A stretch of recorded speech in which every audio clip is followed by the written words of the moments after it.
Now, Cheshire and Merseyside Health and Care Partnership launched a couple of weeks ago the Be Kind to Your Mind initiative, urging us all to look after our mental health in these most difficult of times. Louise Gittins, who is a friend of the show, we've spoken on many occasions. She, as well as being leader of the council, is also the Cabinet Member for Wellbeing and the Political Lead for Mental Health and Wellbeing across Cheshire and Warrington. So you've been volunteered to come on and talk about this, Louise. Yes, I have, and I'm really pleased, actually, and good morning. I hope you're feeling well. I think that's what we need to be saying to each other more and more. Absolutely. Just ask how everybody is when you speak to them, or when they phone you up, or if you pass them on the street even, just say, hello, you okay? It could make all the difference, couldn't it? It certainly will, and actually there's something called the 5 Ways to Wellbeing, and one of them is about connecting with people. So it's really important that we do, if we're out on our daily exercises, to smile and say hello, and it really makes a difference.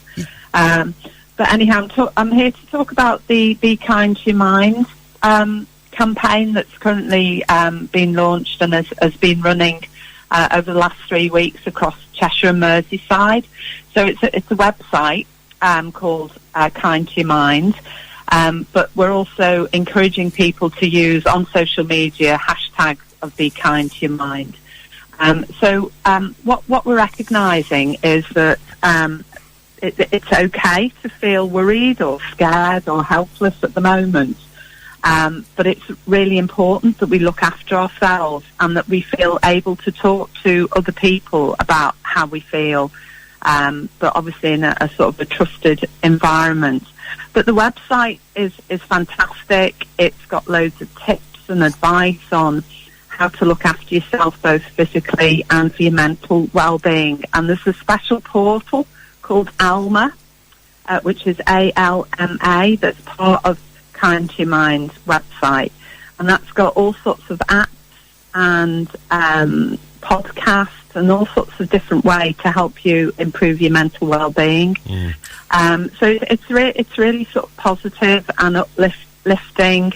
There's information there about how to help with your sleep, stress, anxiety, and also some courses as well that you can do that are free. So I'd encourage everyone to have a little look on that. Absolutely. And I think everybody, is worried to different degrees, but everybody is experiencing worries at this time that they wouldn't normally. I don't think there's a single person that isn't. No, I quite agree, and everyone deals with it in a different way.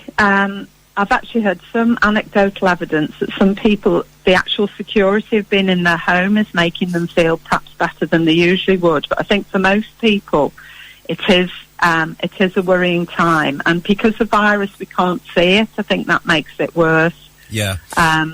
So I know as a council, we're trying to do lots of things to support this campaign.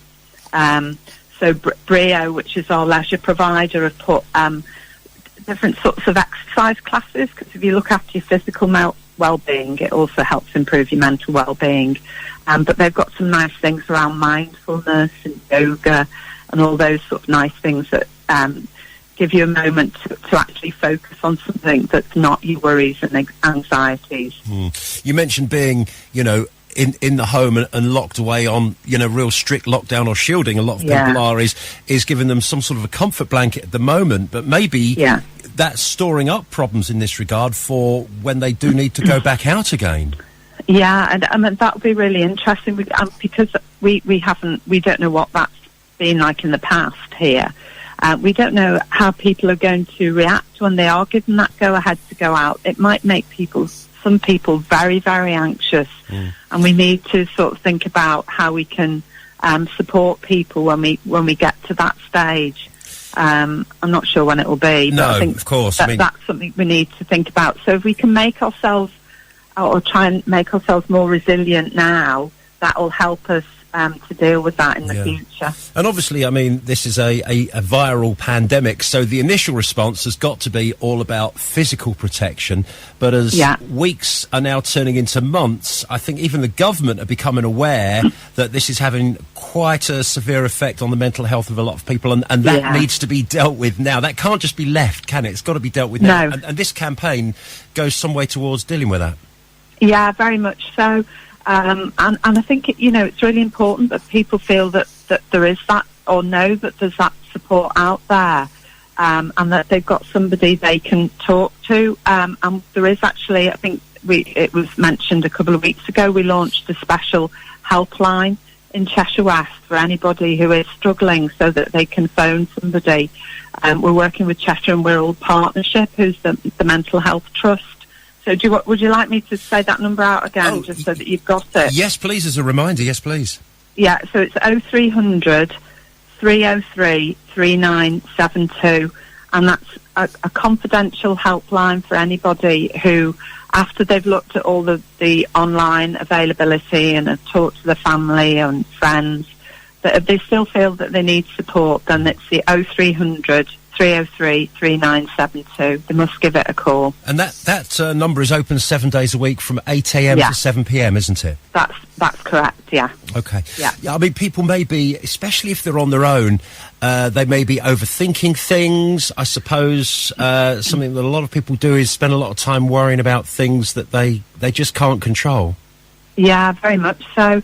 And I mean, I'm not an expert in this, but I think it is the website, the Kind to Your Mind, is there to help people stop that sort of overthinking and to start thinking about something else. And, you know, certainly from my point of view, if I feel things are getting too much, I just sort of take a minute or so to try and do some deep breathing, perhaps look out the window. I mean, I've got a garden, so I go out and I listen to the bird song and stuff like that. But it's just about having that time when you can actually try and switch off from those thoughts. But recognising that they're part of you, but just sort of taking that moment to cleanse your mind, if you like, a little bit. Sounds a bit fluffy, that, but it does work. And there's loads. This website gives you tips of how to do that. Well, it absolutely does. I mean, for me, going outside just cleanses me. I can feel it within seconds of walking outside. I can feel instantly better. But of course, you know, different things will work for different people, and some people will find instantly what works for them, others won't. So this is just like a whole massive online resource, kindtoyourmind.org. As you say, there's podcasts and advice and interviews and experts have been involved in putting this together. So it could well help to give people perhaps coping mechanisms that they hadn't thought about. Yeah. And as you said, having looked at that, if they feel they need to talk about anything, then that helpline is open 7 days a week, 0300 303 3972. Yeah, exactly. Lovely. Yes. Louise, thank you very much for bringing us up to date on that. It sounds like a brilliant campaign, initiative. Very, very useful for a lot of people, I'm sure. It already has been, and for people that are now hearing about it for the first time, it's going to help, I know. And we'll be having a different expert on around this time every Monday morning throughout May, just exploring different aspects of helping people to look after their mental health. So important for now, and also for when we're out of this on the other side. Exactly. So everyone, be kind to your mind today. Absolutely. And that thing you said at the very beginning about just saying hi to strangers as you're going about your once a day, you know, piece of exercise. I think more people are doing that now, you know. It feels like it's the early hours of New Year's Day every day. Yeah, it does, doesn't it? And that's exactly. That's a good thing. That's a positive. And again, that's the other thing. There are positives. We just need to sort of cling on to them where we find them. Yes, indeed. Thanks, Louise. Look after yourself. Okay, nice to speak to you again. And you. Bye-bye. We'll speak soon. Cheers. Bye-bye. Bye-bye. So that's Louise Gittins, who's the leader of Cheshire West and Chester Council, of course, and is also the political lead for mental health and wellbeing across Cheshire and Warrington, and the cabinet member for wellbeing on the council as well. Subject close to her heart. kindtoyourmind.org is the website. You go on there, there's portals, there's podcasts, there's tips and hints on sleep and health and nutrition, and that there may just be something on there that just enables you to deal with any mental health issues you're experiencing better than you have been so far. And that phone number, once again, it's open from 8 a.m. to 7 p.m, 7 days a week, for confidential advice on any mental health or wellbeing issues. 0300 303 3972. Throughout the